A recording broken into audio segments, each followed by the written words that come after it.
mungkin langsung saya mulai aja. Jadi untuk topik kita di bulan ini ya, kayaknya ini juga masih hot banget ya ceritanya memang ada new variant ya.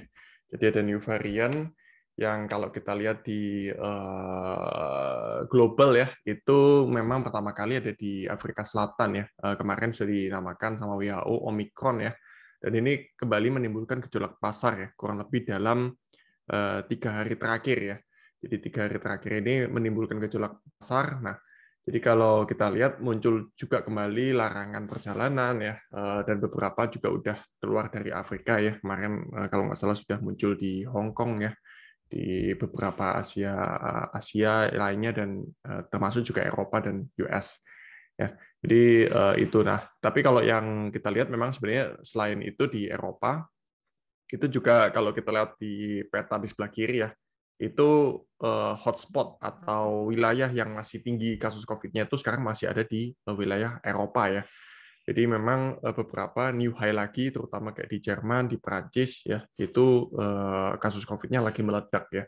Nah memang kalau dilihat karena sebenarnya vaksinasi di Eropa itu sebenarnya baru 58% ya. Jadi memang belum terlalu tinggi dan prokesnya juga kelihatannya lebih longgar ya, karena kalau kita lihat banyak sekali aktivitas publik ya, seperti misalnya apa acara pertandingan sepak bola dan acara publik lainnya kan sudah bisa dibilang tidak menggunakan masker ya mayoritasnya, dan itu tentunya meningkatkan risiko COVID itu sendiri ya, itu yang terjadi.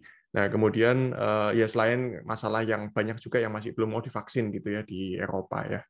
Nah, itu ceritanya. Nah, kalau kita lihat ya, juga yang dari si Omicron kemarin juga keluar lagi ya beritanya bahwa dari WHO Moderna itu mengatakan kalau vaksin yang ada sekarang itu nggak efektif sebenarnya buat Omicron gitu ya. Jadi memang membutuhkan research dan beberapa bulan lagi untuk kalau memang itu bisa ketemu gitu ya vaksin khusus untuk Omicron ini dan proses distribusinya.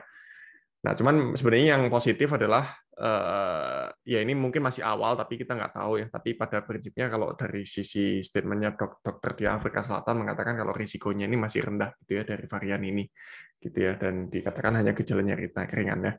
Jadi memang kita nggak bisa tahu gitu ya nanti akan seperti apa kondisinya sebenarnya dari varian ini. Tapi kalau saya berasumsi selama apa negara itu mempunyai prokes atau yang ketat gitu ya, harusnya masih bisa diatasi, apalagi kalau vaksinasinya negaranya udah cukup tinggi ya. Seperti yang kita lihat mungkin di beberapa negara di Asia itu juga udah lumayan tinggi ya, seperti di Singapura, China, Jepang itu kan lumayan tinggi. Cuman yang masih paling rendah ya balik lagi di Afrika Selatan yang menjadi sumbernya Omicron-nya baru 24% ya. Indonesia relatively juga masih belum terlalu tinggi ya 34%. Cuman good news-nya kan kalau kita lihat di kota-kota besar rasionya juga udah tinggi ya. Mungkin yang lebih banyak PR-nya itu di kota-kota yang lebih kecil ya. Itu mungkin. Oke, sekarang kita masuk ke makro di tiap wilayah ya. Yang pertama Amerika Serikat ya. Di US sudah lumayan membaik dari sisi manufakturnya itu naik ya. Cuman sayangnya kepercayaan konsumsinya masih belum pulih ya, malah kembali turun ya. Nah, yang menyebabkan kepercayaan konsumsinya turun ini karena inflasinya agak sedikit tinggi, bukan agak sedikit ya, tinggi sekali gitu ya kondisinya. Karena kalau kita lihat mengacu ke laporan di bulan Oktober ya, itu inflasinya naik menjadi 6,2% ya tahunannya. Dan ini juga sama halnya dari sisi inflasi produksi ya. Jadi inflasi produksinya juga naik ke 8,6%. Dan ini menekan kepercayaan konsumsi, karena kalau dengan inflasi yang naik kan berarti kemampuan konsumsinya cenderung turun ya. Nah, terutama kenaikannya di US itu kan salah satunya juga di-trigger dari harga oil price ya, atau harga minyak di SPBU kan juga naik ya. Faktor in karena memang ada shortage dari sisi supply dan juga permasalahan dari sisi ini ya, OPEC plus ya. Kalau OPEC plus itu kan mereka berusaha menjaga harga minyaknya tetap tinggi. Tetapi buat US yang konsumsi minyaknya tinggi, mereka pasti nggak suka gitu. Karena kalau minyaknya tinggi kan inflasinya naik, harga minyaknya juga tinggi. Makanya kemarin sempat bahkan Joe Biden itu memerintahkan SPBU di US ya, itu diaudit gitu ya, apakah harga yang mereka tetapkan itu wajar atau ada margin yang terlalu tinggi yang dibebankan kepada konsumer gitu ya ceritanya. Oke, itu cerita dari sisi inflasi ya, selain karena masalah shortage dari sisi apa namanya supply chain ya, itu yang juga masih menjadi PR utamanya. Oke, kemudian kalau kita lihat tingkat pengangguran udah bagus ya karena udah turun. Even kalau kita lihat jobless claim itu sudah di bawah 200.000 per minggu ya. Jadi memang kalau kita lihat dari chart unemployment rate juga terus mengalami penurunan. Cuman karena shortage supply itu apa namanya, kenaikan gajinya juga lumayan signifikan gitu ya, karena kalau dengan orang yang semakin sedikit untuk bisa hire dan apa namanya pasti pasti akan menuntut kenaikan gaji yang lebih tinggi ya. Jadi memang itu yang terjadi ya. Itu juga salah satu penyebab inflasi dari sisi wage atau tenaga kerja. Oke, kemudian kalau dari lihat ini indikasinya memang tenaga kerjanya diperkirakan pulih nanti baru akan di tahun 2022 sih dari target The Fed ya. Dari The Fed sendiri juga kan Jerome Powell itu kembali terpilih ya untuk periode kedua menjabat sebagai anggota bukan anggota yang menjadi ketua The Fed ya. Nah, ini berarti kan kalau kita lihat polisinya Jerome Powell ini kan sisi positifnya dia kalau menyampaikan ekspektasi untuk progres langkah-langkah The Fed itu kan jauh-jauh hari, ya itu sisi positifnya ya. Jadi kalau kita lihat memang sampai sekarang stance-nya adalah tapering itu akan terus dilakukan hingga nanti perkiraannya akan habis di tahun 2022 di pertengahan ya. Kira-kira di sini itu taperingnya itu udah akan mulai habis, nanti baru akan ada ekspektasi setelah tapering ini selesai, suku bunga mungkin baru bisa mulai mengalami kenaikan ya. Jadi kemungkinan besar di 2022 pertengahan ke akhir itu ada potensi memang kenaikan suku bunga, either itu 1 kali atau 2 kali sebesar 0,25%. Oke, mungkin itu kira-kira dari gambaran di US ekonomi. Nanti kalau ini bisa dilihat proyeksi dari US Treasury atau yield obligasi itu memang cenderung akan naik memang ke tahun depan ya. Saat ini kan di 1,48, ini pun sudah agak turun ya. Kemarin sempat 1,6, cuman karena ada risk aversion ke safe haven karena kasus Omicron itu ya yield-nya kembali turun ya ke di bawah 1,5%. Tapi secara overall memang view-nya masih akan tetap naik. Dan inflasi kemungkinan akan turun ya nanti ke depannya sampai tahun depan itu diprediksi akan membaik dan ekonomi US juga perkirakannya akan kembali lagi di sekitar 2-3%. Oke, untuk dari sisi Eropa, kalau kita lihat ceritanya sebenarnya dari sisi COVID-nya nggak bagus, tapi sebenarnya kalau lihat indikator manufaktur sama jasanya tuh naik ya, jadi masih ekspansif. Artinya ya bisa dibilang kondisinya itu meskipun kasus COVID-nya tinggi, nggak terjadi pengetatan yang menyebabkan aktivitas itu turun ya, kalau kita lihat di Eropa sekarang itu. Nah, kalau dari sisi inflasi memang masih sama-sama tinggi ya. Jadi sebenarnya kondisinya mirip seperti di US, itu inflasinya masih tinggi, bahkan inflasi produksinya sangat tinggi sekali, yaitu mencapai 16%. Nah, kenapa ini bisa tinggi?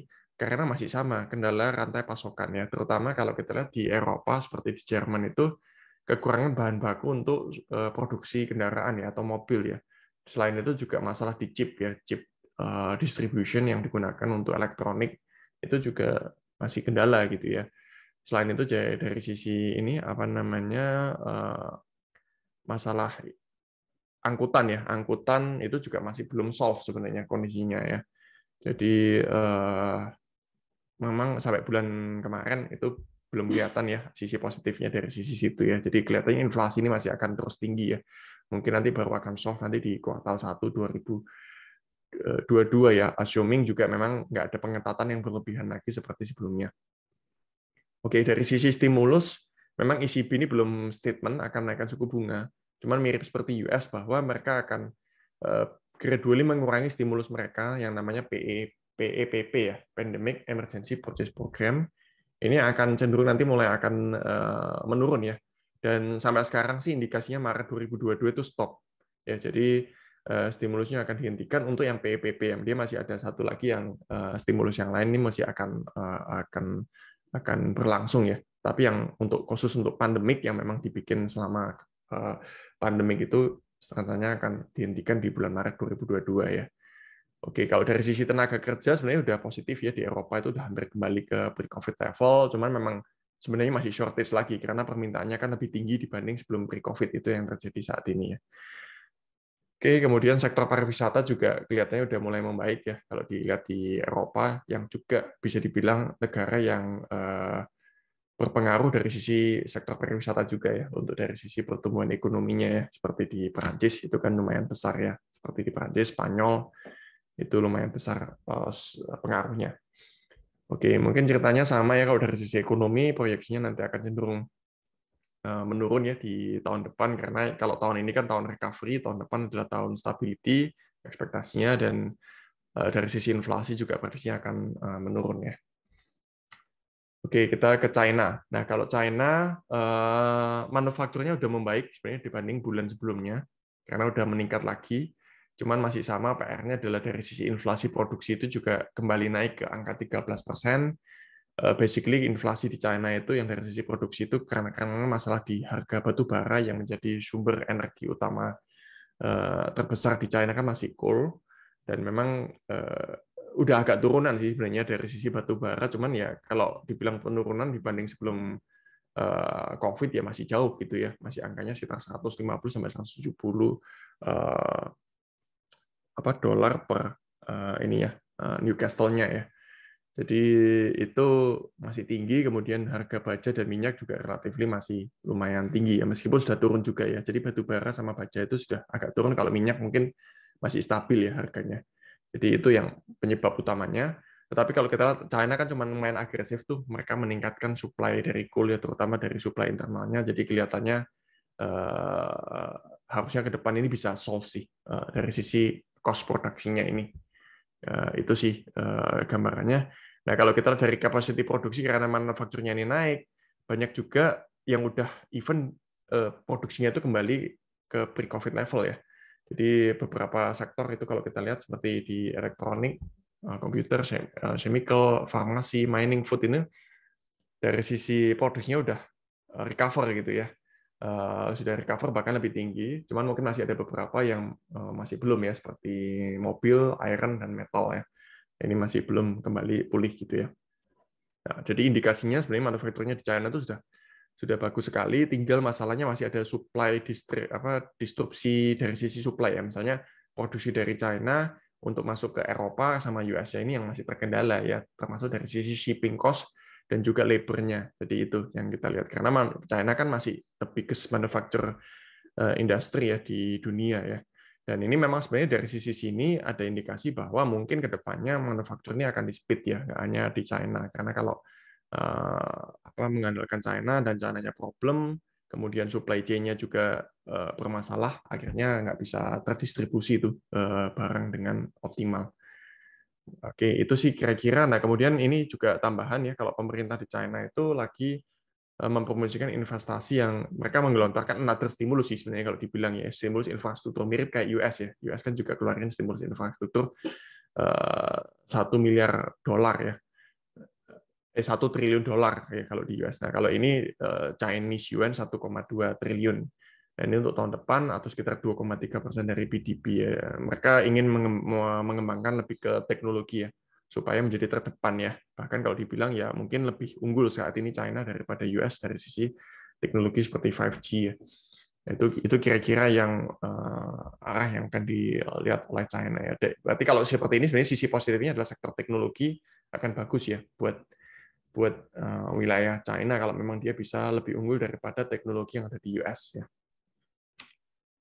Oke, kemudian untuk Indonesia, so far dari makro sih bagus banget ya Indonesia ya, tertopang dari sisi nilai ekspor komoditi, itu rembetannya banyak banget ya, karena dengan komoditi yang nilainya naik, neraca dagangnya surplusnya tinggi, bahkan ini tertinggi sepanjang sejarah ya, 5,7 miliar ya, itu kita tinggi banget ya, karena ekspor kita juga naik 22% year on year, sedangkan impor kita masih kejaga flat ya di 16%.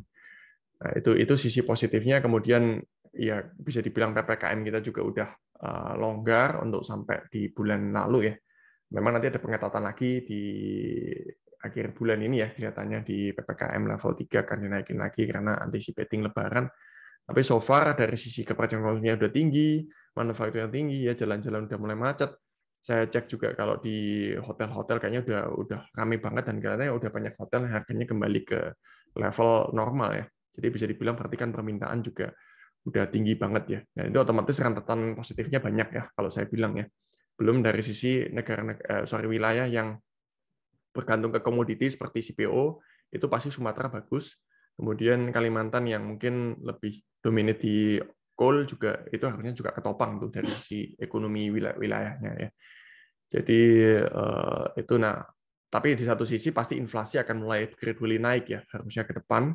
Meskipun mungkin kita expect nggak akan setinggi di negara-negara yang tadi ya yang sebelumnya ya seperti terutama di US sama Eropa yang inflasinya melejit tinggi banget ya, kita asumsikan nggak ke arah sana. Kenapa? Karena Indonesianya keuntungannya kita punya batu bara itu kan supply ke Pertamina. Nah, harga yang ditetapkan sama pemerintah yang supply ke Pertamina itu diatur. Jadi ke PLN ya tadi, ke PLN itu diatur ya. Jadi otomatis kan harga listrik kemungkinan besar juga nggak terlalu naik. Kemudian dari sisi harga minyak, ya kita tahu harga Petrolhead sekarang itu memang sudah di bawah harga produksinya si Pertamina sih kalau kita hitung ya. Tapi pemerintah masih memberikan aturan harus subsidi di sisi oilnya gitu. Jadi memang kita lihat meskipun harga minyak udah naik kan harga Petrolhead ataupun Petramax itu kan juga kayaknya masih tetap ya. Itu alasannya. Tapi sisi positifnya waktu tahun lalu harga minyaknya turun juga harganya kan nggak turun. Jadi keuntungan tahun lalu bisa dibilang mensubsidi keuntungan tahun ini. Sebenarnya gitu sih yang terjadi di Indonesia ya. Jadi relatively ya kita expect inflasi dari sisi listriknya nggak ada, dari sisi minyaknya juga mungkin nggak ada ya. Tapi ini nanti akan tergantung lagi ya seberapa lama juga harga minyak ini bertahan ataupun tambah naik. Kalau tambah naik terus ya mungkin Pertamina akan ada di titik tertentu harus mengurangi subsidinya dan ini akan impact ke inflasi. Oke, dari sisi suku bunga, kemungkinan besar BI akan cenderung mungkin mau naikin suku bunga nanti di kuartal 4 2021. Jadi paling nggak sampai akhir tahun ini atau pertengahan tahun depan masih aman. Tapi mungkin ini akan bisa diantisipasi. Kenapa bisa naikin suku bunganya 0,25? Karena assuming juga Fed rate akan naikin juga sebesar 0,25%. Itu assuming-nya ya. Oke, mungkin ini tambahan dari PEN, itu anggarannya dinaikin sama, ini kan cerita kemarin ya, pemerintah nambahin masa karantina menjadi 7 hari, dari 3 hari. Nah ini mungkin sedikit negatif lagi buat tourism, karena tadinya kita expect turis sudah bisa masuk, tapi karena masih ada kendala harus karantina 3 hari, sekarang jadi 7 hari, mungkin masih menghambat sektor pariwisata sih, kalau menurut saya.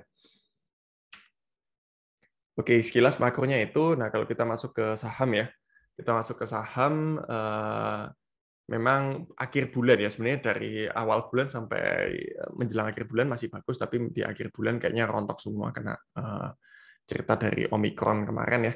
Jadi terutama yang agak signifikan memang di Asia ya, terutama di Hong Kong, Nikkei dan Eropa sih ini yang lumayan dalam ya penurunannya di bulan lalu. Indonesia kita juga secara keseluruhan di bulan November turun tapi nggak banyak ya 0,8%. Yang positif hanya di US yaitu ada S&P 500 sama Nasdaq dan Shanghai. Oke, basically seperti itu kondisinya di bulan lalu. Nah, mungkin sekarang saya akan langsung masuk ke view dari sisi stok untuk di US ya. Kenapa US ini penting? Karena US ini kan acuan untuk semua stock market di global ya. Jadi tetap ini yang paling penting untuk dilihatin. Nah, kalau kita lihat kemarin itu sempat turun, kemudian naik rebound ya, dan semalam turun lagi ya penyebabnya. Karena kekhawatiran yang statementnya Moderna kemarin kalau kita lihat ya. Nah, ini menimbulkan namanya gap ya di sini ada gap penurunan ya. Nah, jadi kalau biasa gap ini at the end itu akan kembali lagi naik ke gapnya ini sebenarnya kalau lihat dari secara chart technical biasanya di technical analysis ya, analisa teknikal gitu ya. Nah, tapi kalau kita lihat supportnya sebenarnya sekarang ada di 33.600 dari sisi indeksnya. Jadi let's say kalau dia turun ke support ini, saya pikir sini menarik untuk teman-teman yang mau masuk ke US market, itu bisa. Tetapi sebenarnya di level sekarang juga udah lumayan atraktif sih untuk reenter, cuman mungkin bisa dibagi porsinya ya, bisa dimasuk di sini atau di sini di dekat-dekat support ini. Itu kalau kita lihat di US market secara level juga udah oversold sih di sini ya. Artinya udah relatively cukup oke untuk masuk ya. Kecuali kalau yang lagi sempat naik di sini itu memang agak risiko untuk masuk ya. Kalau kita lihat di level di sini bahkan ini timbul divergence. Divergence itu artinya momentumnya melambat tapi harganya naik. Itu biasanya udah kurang kuat kenaikannya. Nah, kalau ini menurut saya sih menarik sih untuk US itu masuk. Mungkin di kisaran apalagi kalau bisa mendekati support ya seperti di area seperti ini. itu bisa dimanfaatkan untuk US market. Kondisinya selama dia nggak turun di bawah ini, harusnya dia belum downtrend ya, atau tren penurunan. Tapi kalau ternyata dia nanti turun lagi di bawah ini, ya kita harus anticipate bahwa itu masih cenderung bergerak menurun ya. Oke, tapi sementara sudah keluar dari uptrend ya. Kita belum tahu ini apakah dari keluar uptrend ini akan menjadi downtrend atau sideways. Itu gambarannya. Tapi kalau lihat ekspektasi saya mungkin masih konsolidasi atau sideways ya. Oke, IHSG sendiri gimana? IHSG sama ceritanya, ini kita udah keluar dari fase uptrend, karena kalau uptrend itu biasanya di atas garis yang biru ini. Yang biru ini berarti kan ini di atas rata-rata 20 hari gitu bacanya. Nah, kalau sekarang ini udah turun di bawah rata-rata 20 hari, ya ini kemungkinan besar mungkin masuk kembali lagi ke fase sideways atau konsolidasi dengan asumsi IHSG ini nggak turun di bawah 6.500 gitu ya. Dan kalau kita lihat kondisinya sih, menurut saya sih juga udah menjelang oversold. Oversold itu berarti kan harga cenderung udah relatif murah untuk di-collect gitu ya. Jadi story-nya sama, 6.500 ini adalah level entry yang menarik untuk buat teman-teman mau tambahin posisi di equity, di saham ya. Dengan resistennya ada di 6.750 itu untuk IHSG-nya ya. Oke, ini sama ya, kemarin sempat naik break high di 6.750, tapi secara momentum dia turun. Makanya udah momentumnya turun ini, biasanya cenderungnya malah koreksi jadinya. Oke, nah statistik di IHSG sendiri untuk asing itu net sell ya di bulan November kemarin, jadi net sell 2,3 triliun, ini padahal sampai Oktober dia net buy. Nah, otomatis kalau asingnya net sell gini, reksadana yang berbasis big cap itu biasanya kurang oke ya performance-nya. Seperti kalau kita lihat di bulan November itu kan yang di net sell juga big name ya, ada BCA, BRI, kemudian Bukalapak itu juga mengalami penurunan yang cukup banyak ya di bulan November. Nah, otomatis kalau yang big name seperti ini mungkin nggak terlalu bagus ya performanya, karena kalau yang kelasnya BCA, BRI, Bukalapak, ya mungkin beberapa kayak Telkom itu akan sangat tergantung dari sisi asing. Cuman kalau kita lihat di sini Telkom bulan lalu malah naik ya, karena laporan labanya juga bagus ya. Jadi itu indikasinya yang mungkin lebih banyak gerak malah yang di saham small mid cap ya, terutama kayaknya bulan lalu digital banking itu lumayan perform ya, kembali perform ya. Itu gambarannya dari sisi statistik. Nah, kalau kita lihat history IHSG memang Desember selalu naik ya. Jadi let's say assuming Desember ini juga masih naik, average-nya bahkan kalau kita lihat ambil rata-rata memang tinggi banget ya, jadi 3%-an. Jadi manfaatinlah teman-teman kalau ada penurunan ataupun IHSG-nya masih di level-level dekat-dekat 6,5, saya pikir sih harusnya opportunity untuk buy ya di level saat ini. Untuk target sendiri memang akhir tahun ini saya expect mungkin at least bisa 6.800, tapi kalau itu nggak meet di akhir tahun ini ya mungkin di Januari ya. Karena sangat tergantung juga dari sisi cerita kekhawatiran soal Omicron, itu yang paling utama sih sekarang itu. Kalau itu nggak ada sih harusnya sangat mudah untuk mencapai level itu sih. Oke, sekarang kita masuk ke obligasi. Kalau dari sisi obligasi, kita melihat yield obligasi udah agak naik lagi ya. Kemarin sempat di 6,03, bulan Oktober, di bulan November turun lagi, naik ke 6,1%. Artinya obligasi cenderung turun untuk yang rupiah. Kalau yang untuk US dollar, itu yang 10 tahun itu relatif flat di 2,3% sih, nggak terlalu banyak bergerak. Nah, PR-nya sebenarnya kalau di obligasi itu asing ya, masih net sell. Net sell-nya bahkan di bulan November itu tertinggi sepanjang tahun ini ya, di 27 triliun. Sehingga kalau kita catatkan year to date atau dari awal tahun itu sudah net sell 40 triliun ya. Biasanya kalau kondisinya seperti ini, obligasinya udah jatuh sih. Cuma memang untuk tahun ini karena ceritanya berbeda, karena BI itu absorb banyak sekali obligasi yang dijual sama asing ya. Jadi istilahnya di buffer ya sama BI, sehingga BI beli obligasinya dipegang oleh BI ya otomatis mengurangi risiko dari sisi penjualan asing terhadap, terutama efeknya terhadap rupiah gitu ya, dan harganya sendiri gitu ya. Nah, ini agak sedikit berbeda karena kalau dulu biasanya BI itu intervensinya di rupiahnya, tetapi di tahun ini itu BI intervensinya lebih besar di obligasinya. Makanya rupiah, karena kalau di Indonesia itu kalau obligasinya jatuh, rupiahnya bergejolak biasanya. Tapi kalau obligasinya bisa ditahan, di sustain harganya relatif stabil, itu biasanya rupiahnya juga stabil gitu ya. Jadi dibalik ya pola intervensi yang dilakukan sama BI. Makanya kepemilikan BI juga cukup tinggi. Nah, selain itu juga ditopang domestik ya. Perbankan karena over likuiditas itu banyak beli juga obligasi ya di secondary market atau primary market, sehingga ya itu tadi yield-nya juga kejaga. Jadi demand dari BI-nya tinggi sama dari banknya masih tinggi. Itu yang menyebabkan harga obligasi sustain, bahkan kalau kepemilikan oleh bank itu break high lagi ya sekarang itu. Nah, itu ceritanya sebenarnya. Nah, kalau kita lihat dari sisi level sekarang, di yield 6,1%, apakah masih menarik?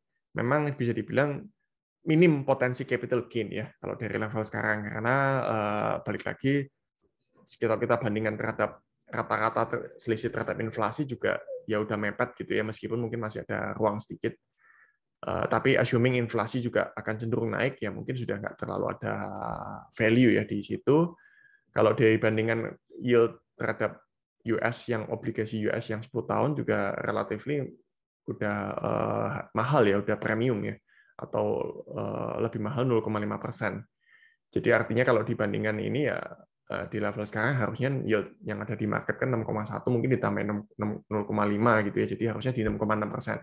Tapi karena problemnya adalah yield suku bunga di seluruh dunia itu kan relatif masih rendah gitu ya. Jadi nggak banyak obligasi yang bisa kasih return setinggi Indonesia 6,1%, ya itu yang bikin sebenarnya masih cukup atraktif sih yield-nya. Nah, tapi kalau kita lihat mungkin assuming untuk akhir tahun ini akan ditutup di range 6 sampai 6,3%.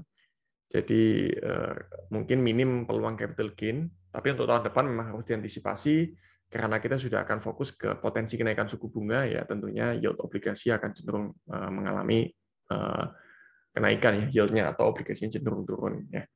Itu pandangannya terhadap obligasi pemerintah yang rupiah. Kalau untuk Indon memang kita belum bisa lihat targetnya karena pada intinya kalau dilihat yield obligasi US intinya ngikutin yield obligasi yang ada di Amerika atau US Treasury sih pergerakannya.